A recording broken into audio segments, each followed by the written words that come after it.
I am the Tofu Golem. Please enjoy the video. You start now, unlock your phone and open Settings, don't delay. Tap Apps or search for Keyboard to find installed input methods.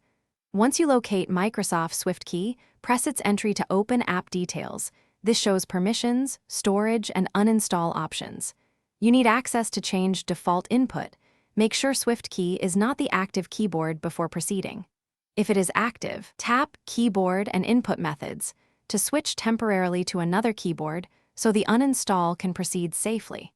Now disable SwiftKey step by step. First, switch the default keyboard to another option in Languages and Input.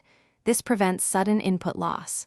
Then, in the SwiftKey app page, revoke any granted permissions and clear cache or data if you want a clean removal.